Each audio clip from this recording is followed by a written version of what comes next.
Okay, welcome to episode 6 of our PropCast series of interviews. My name is Simon Campbell from Investing Expos.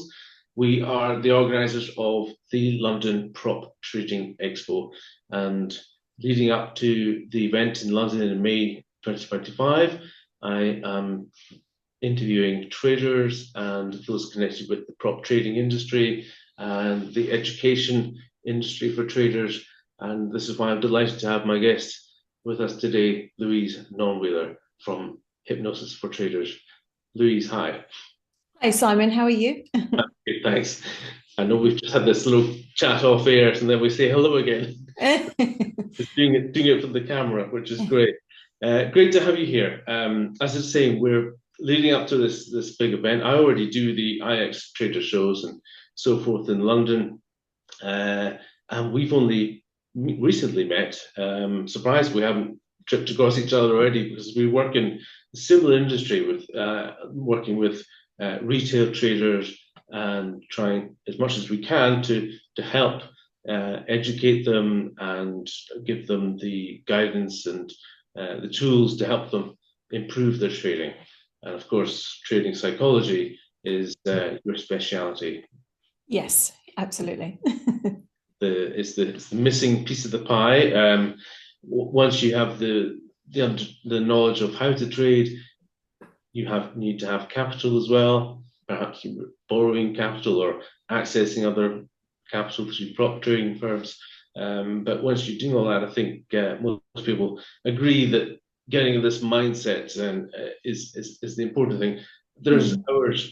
hours and hours on YouTube, of course, about that. We're about to add to these hours, but it is because it's the piece of the jigsaw, isn't it? Yeah, it is. It's a very, very big piece, Simon.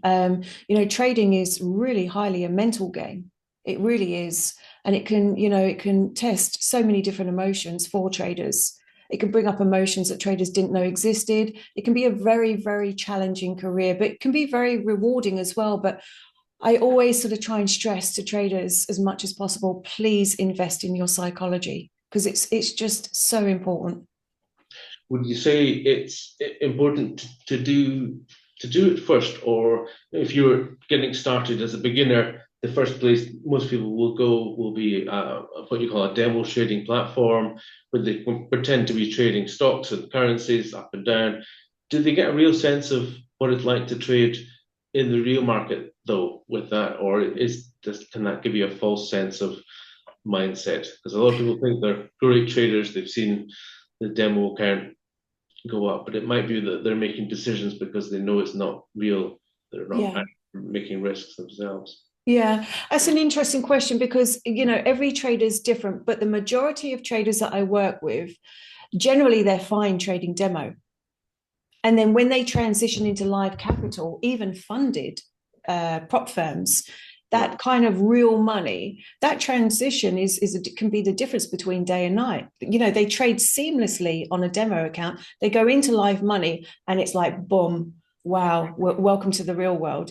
These are the emotions, and so there is a real difference. I think occasionally when I work with some traders, they say, do you know what, I still feel those emotions on a demo paper account as I do live. But the majority is, a trader can really see great results on a demo account. And that gives them proof that they can trade, their strategy works. It's their mindset that's. You're a trader yourself, and you come from a long line of traders. On your family were trader. I think your uncle and your father were both successful traders. Yeah, two of my uncles were very successful traders back in the day. Yeah, they're retired now.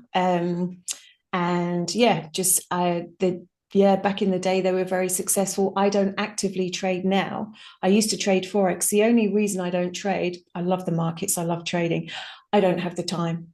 You know, my sort of passion is 100% helping traders with their psychology and performance. So, and yeah, but I'm always in the markets. That's often the thing is knowing yourself. You know yourself that if you don't have enough time to dedicate to it, you're Mm. going to be taking your risk goes up already just from that point of view. Um, just to give people a bit of a background into you used to trade, your sort of career, you traveled a lot. One thing that caught my attention was that you'd worked in casinos. I know we were just talking about it off air. For me, and I've been to casinos as well, not regularly, but on a semi-regular basis with my parents, funnily enough, about 20 years ago in Spain. They used to drag me into the casino. I didn't really enjoy it at the time. I'm still not a gambler. I still find it hard to put the chip down on the table. But you must have seen all this as well, because some people they go in and they it's obviously very addictive. But some of the psychology that gamblers suffer from can be translated to trading. A lot of people will say trading, gambling. Anyway, I would argue that trading is not gambling because you have the opportunity to reduce the risks and manage your probabilities. But it must have been fascinating for you to work in the industry and see some of the sort of personalities. Yeah. I mean, to be honest, some of the things that I saw and experienced as a croupier, and I worked in many land-based casinos, including London, and also on ships in different countries. I worked land-based as well, so I did see a lot of different things. Some of the things that I did see were quite heartbreaking, mainly land-based. But it's really interesting because you can see the emotions. You don't even have to listen to what a person's saying, like the emotions and the body language. You just know when they've won and you know when they've lost as well. And it really emphasizes the fact that we don't like losing as humans, and we certainly don't like to lose money. But there's a fine line, isn't there, between kind of having fun with a few chips and gambling. It's very real though. I used to watch some people playing French roulette, and um, it was quite apparent the people that won, or certainly had the most chips at the end of the night. You don't really know whether they're winning in the long term or not. But that particular night that you happen to be watching, um, they tended to play systematic bets on the table. They would cover the table in chips. So there was just very few numbers that they would not cover, and it was amazing to see when they introduced the digital numbers at the wheel, so you could start to see the history. It was the first sort of technical analysis there was, really, that you could see what the wheel's been spinning, and things. But these were the people that actually say they came with the system, and they would stick to it no matter how many times. Yeah, that's right.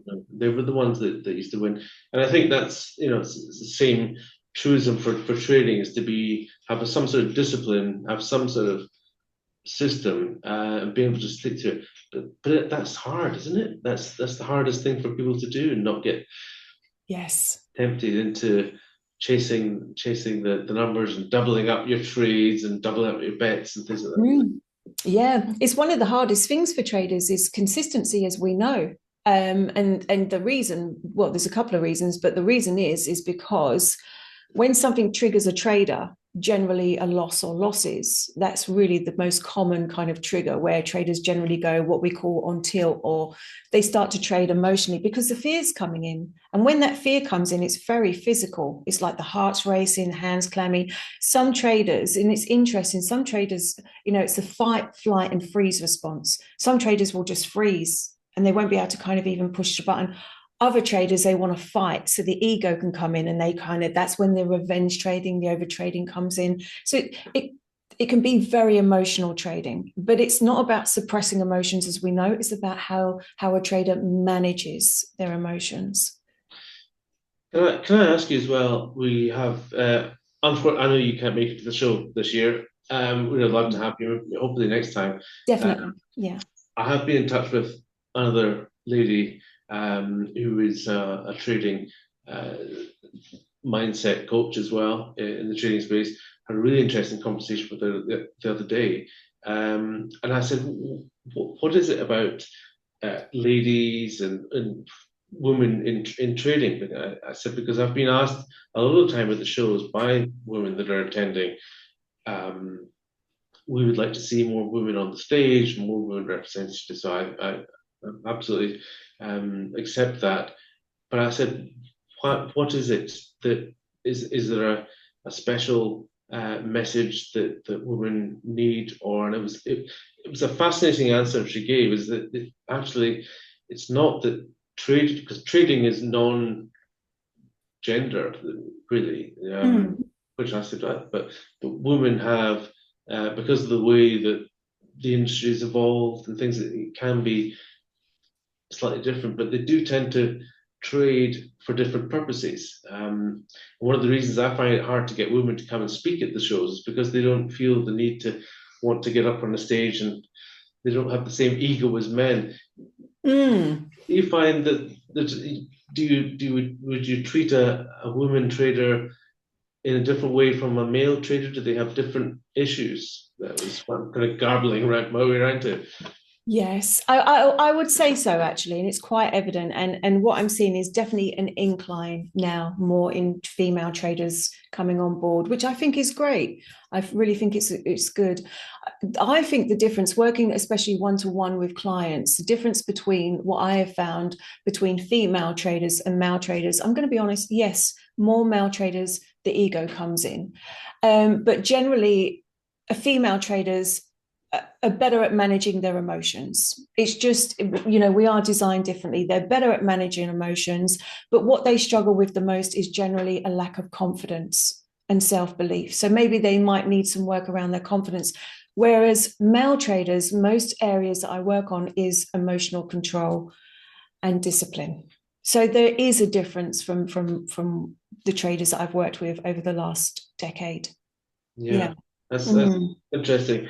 I mean, it's good to know it's changing. I guess so. We'll do our bit at the show to cater for that as well. We're going to have people there to talk about it, and it's so good to see more women coming as traders. One of the things I also talked about was the fact that I see more couples coming to the show, and the couples are trading. And I think they probably have the advantage because they can keep themselves maybe in check. What I always hear men say, "Oh, I don't know, it's been a bad week. How can I tell my wife because we've got bills to pay?" So if you're trading maybe as a couple, there's less stress. There's less stress for the man to be able to perform in front of the women. Look how big a trader I've been. And as also for the women, it must just be a better thing. So that's nice to see that trading. So it used to be something that was done in secret, and man would try and hide losses from the wife. You've heard all these stories before. So, but it's much better to have it out in the open and treat it almost like a business. Yeah. Absolutely. It's interesting because I am finding that more couples are becoming traders, but it's interesting because what I find is a lot of them keep it separate. So they may talk about it after trading, but they keep their journeys quite separate, which was interesting. And it's quite refreshing because, I'll have a client, a trader saying, "Oh, my wife, she had a really good week last week. I didn't really have a great week." But, and I think it is nice that, it's not hidden behind doors. They're both hopefully supporting each other. And I think it's a really good thing, actually. Much more healthy. Oh, that's fantastic. In terms of how you can help traders, obviously this is the business you're in. You're offering. Is it one-to-one mentoring or is it group classes? How does it? What would you recommend the first steps are? How do you like to work with traders? So, I offer sort of what I call two tiers or two umbrellas. Number one is I work one-to-one with clients around the world globally. Most of my clients are actually in the US. So we'll work together one-to-one. And there's some traders who I've been working with for over 6-7 years now. But it doesn't mean they come every week. They literally come, like some come every quarter. It's just getting them. Some like to be just get to the point of scaling up, and others like to just come in. It's almost like taking the car in for an MOT, if you like, just keeping things on track. But so I do offer one-to-one. I work with clients one-to-one, but I have online psychology courses. So there's I've got 5 courses, actually, programs, which all work on a subconscious level with to help to rewire, and they're all very different. Fantastic. What kind of, how long would you expect someone to devote to, because they have to invest the time and want to get better, not to get better, they're not ill, but to be able to improve and identify these issues that they have, and then kind of work on that so that you know that you're not going to be making the mistakes over and over again. How long would you say, how quickly can you make a difference to? Yeah. That's a good question. So obviously I'm a clinical hypnotherapist, and I work with the subconscious. I work with hypnosis. I also specialize obviously in trading psychology and the belief system. It's generally from the first session. Traders start to notice that they feel more calmer. And that's a really good sign. That gives me evidence that things are starting to take effect. And it's like compound. As they continue to have the sessions, the changes just continue to compound and grow. So from the first session, generally the changes start from there. And it's just, I think it depends how deep rooted sort of the negative habits and behaviors have been around, but generally within 6 weeks, the changes can be really good. Yeah, absolutely. Do you see a difference between people that trade in groups or trade alone? Do you see that if they're part of the trading communities, they generally are, they have a mentor they can speak to, they generally, have an advantage, or trade in a more healthy way? I'm imagining that people that just trade all on their own and don't have anybody to talk to will be much more pressurized and much more stressful. Yeah, that's a really good question, because everyone's individual. There's some traders that really just like to just stay in their lane on their journey. They're very private. They're not on social media. They just literally treat trading as a business. They just focused. They're not in any support groups. They may be working with somebody on their psychology. But then you've got the other type of trader who loves to be in a Discord group or part of a community. They need that mentor. So I think everybody's individual, and I think it's whatever feels right. If it feels right, if it's working, if it's helping, absolutely.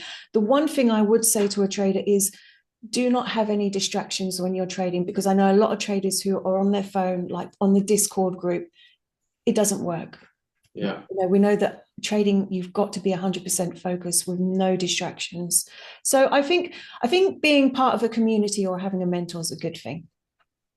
And I think, well, we obviously prescribe that. We work with a lot of mentors at the shows, and I can see, it's lovely, in fact, to see people that come back year after year, and they'll say to me, well, my trading's improved because I met this mentor, this speaker that was at the show.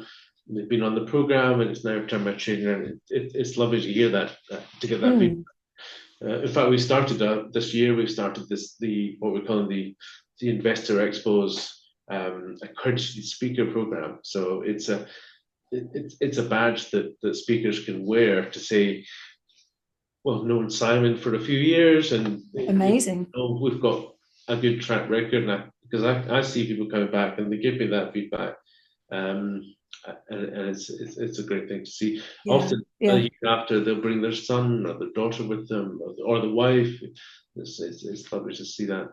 It's fantastic, and you're offering such a great environment, isn't it? It's very, we're a really good networking support system that you're providing as well. And well, there's not that many places where people can do it. Obviously, online it's so full, but we're now still offering the live face-to-face.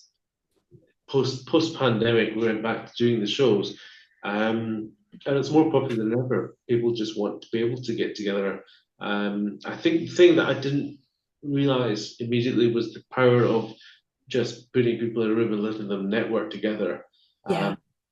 We started doing something called the Traders Working Lunch, which was just an hour over the lunchtime period. We had these big round tables with tables of 10, and at each table I used to put 1 or 2 speakers on from the education world and say, you host that table. Can you say that you're going to be the expert on Forex, or you're over there, you're more commodities. And people would just get up and move it, a bit like a big speed dating event, and I was ringing a bell just to get people circulating. Well, what came out of it was that they'd say, "Oh, Simon, it was great fun, yeah," but they didn't move tables as much as they wanted them to, because they just enjoyed meeting not just the hosts, the expert, as it were, at the table, but also just the other people sitting there. It's a great way to break the ice and these things.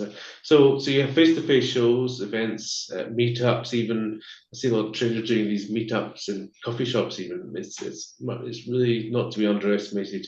Absolutely, yeah, especially in the trading world as well, where it can be very, very lonely. And I think it's what you're offering is fantastic. Even the business lunch sounds good.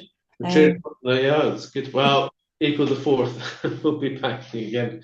Yeah. It's great. What else can we say before we go? I've mentioned you've got courses. I'd like to have a look at them more myself. What's the website where people can go to contact your social media? Yes, so it's www.hypnosis4traders.co.uk. So that's the main website. Everything is on there, basically, including the podcasts that I run with my co-host Faina. There's a free newsletter.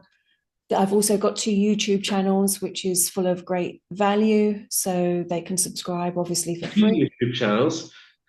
Sorry? 2 YouTube channels. I've got 2, yes. One is not enough.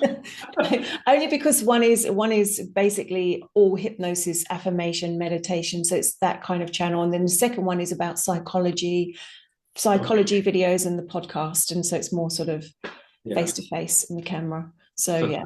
Well, we'll put all these links in the comments, the description of this. We'll publish this to YouTube, and in the description underneath we'll have all the links to your website. Perfect. Louise, it's been lovely to meet you. One final question, I should probably ask this before because it relates to prop trading.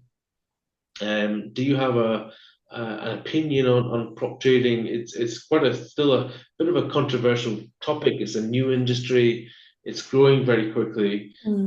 Some people are a bit wary of it, nervous of it, and I can see all the different sides of the argument. But would you encourage your traders to trade with prop trading, because it's obviously not risking as much of their own capital? What would your opinion be there? So my advice is for every single trader out there, please do your due diligence on the prop firm that you're thinking about choosing. There's some really great prop firm companies. I'm in partnership with one, and I think it's really important. Do your due diligence, but most importantly, there's always terms and conditions and rules and regulations around, the trading side of things. So, and it slips up a lot of traders, with the drawdowns and things like that. So please just, be mindful, do your research. But they can really help because it takes the pressure off traders not using their own capital. So if it works for a trader, absolutely. And but a lot of traders, again, really struggle not to become to get to the funded part, but they struggle to get to the consistent payouts. Again, it comes down to psychology. I think there's these are great points to make. I think there's also a positive side of these rules and regulations that they have, because they should actually train you to be a slightly better trader. It's almost like having the bumpers from the bowling alley. They should train you to be aware of your risk and things like that. So it's not all a bad thing, but they are the price to pay for accessing the capital to trade with. Definitely, yeah. There's always pros and cons to everything, isn't there? So very much so. Louise, it's been lovely to speak to you. Thank you for giving us this time today, and we hope to do another event with you at some point. We're hoping to each one of the live shows in the future when things work out. But in the meantime, thank you so much for your time, and good luck with all the courses. Oh, thanks, Simon. It's been an absolute pleasure, and I'm looking forward to doing one of the shows, to being a speaker on one of the shows in the near future. Thank you for having me. Thanks again. Okay. Thanks. Bye-bye. Bye.